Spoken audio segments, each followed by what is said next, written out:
The Basin, Sensation Basin, 1979 Pepsi Team Challenge. It was an awesome time to be a skateboarder. Urethane wheels, precision bearings, wider boards, plus new, challenging, and advanced parks were open to test your skills.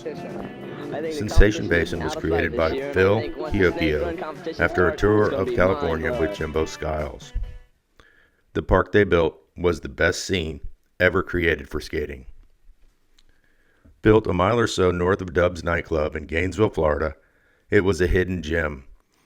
Located literally across the tracks of rural 441 North, it was hidden, hard to get to, but once in the parking lot, a very special place. There was over 2 acres of concrete consisting of banked freestyle, a quarter-mile roller skate trail around a fishing pond that was stocked, that you could rent a pole and catch dinner from and grill it right there. A custom-made wall of mirrors for Rodney Mullen to practice in front of.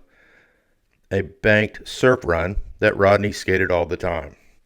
A monster bowl. A huge starting hill for the snake run, which you could carve through and back down the trough that kids rode all the time as a mini halfpipe.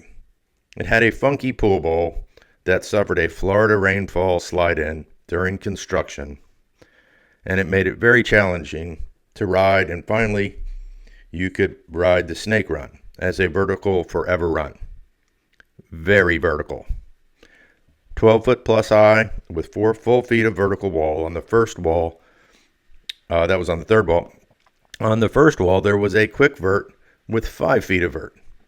If that wall was not curved, well, it was scary enough the way it was. Add to this sorority and fraternity co-eds every weekend, beer on tap, sprinkle in a state-of-the-art music system, and it was quite amazing. Mike McGill gave the park the moniker Abrasion Basin. The fear of having a slippery surface led the builders to whisk broom it. Everyone wore their shirts. You could lose some serious skin there very quickly.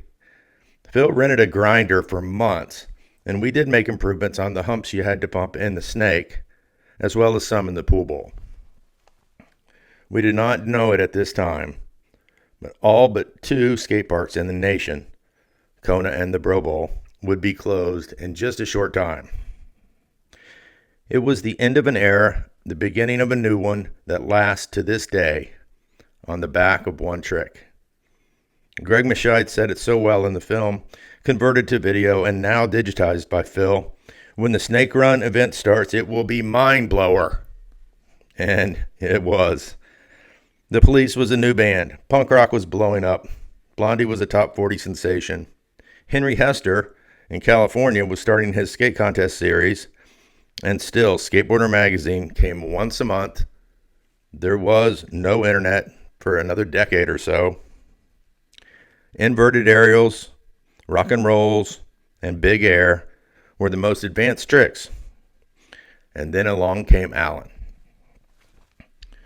Today's skaters have hours of video of themselves skating. Well, this video is some of the only footage I have of my skating. Over the years, it has come to be more than that. In fact, it's a very historic film in skateboarding. It is at this contest that Ronnie Mullen sees Alan Gelfand do the ollie. Ask most young skaters, and they will say Rodney invented the ollie. No, he saw Alan do it on vertical walls, big ones, on a flat board. Let me say that again. A flat skateboard. All of the boards in this video are pre-concave. They're flat. The degree of difficulty not to be discounted. So the name of the event is the Pepsi Team Challenge. Back then you competed as a team, entering every event, even if you surfed through your routine. I don't know who would have done that. There were skate park and manufacturer teams. Every person was registered by age. No arbitrary beginner advanced sponsored categories. And you can ask Mike McGill. He got beat by Ray Diaz on multiple occasions. Mike still rips, is a veteran of decades of Bones Brigade experience, and I'm pretty sure he's gotten over it. For any California skaters who have not skated in Florida summer, ask Mr. Alva and Mr. Hosoi how hot and humid it is. I saw them skate Kona a few years back, and it was unbearably hot, and they kept charging. Major props to them. You sweat a lot, and it gets in your eyes. But they are professionals, and I admire their efforts.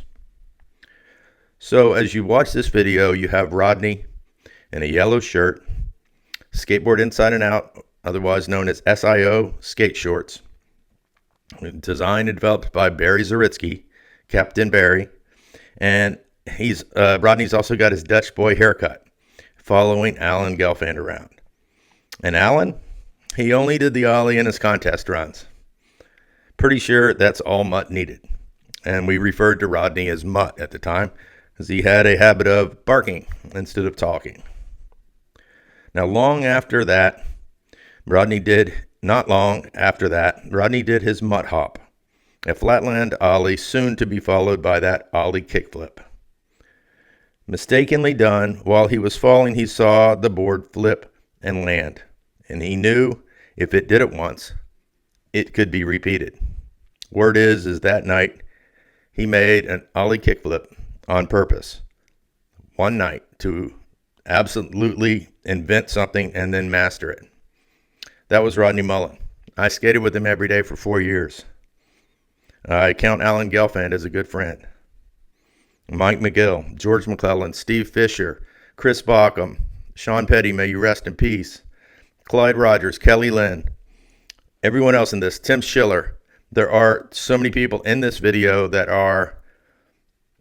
they're the pillars on which the sport of skateboarding in Florida was built. George McClellan. I know I'm leaving out somebody, but there are too many people, and I got to get the name of the guy with the Pepsi shirt on in the beginning of the video.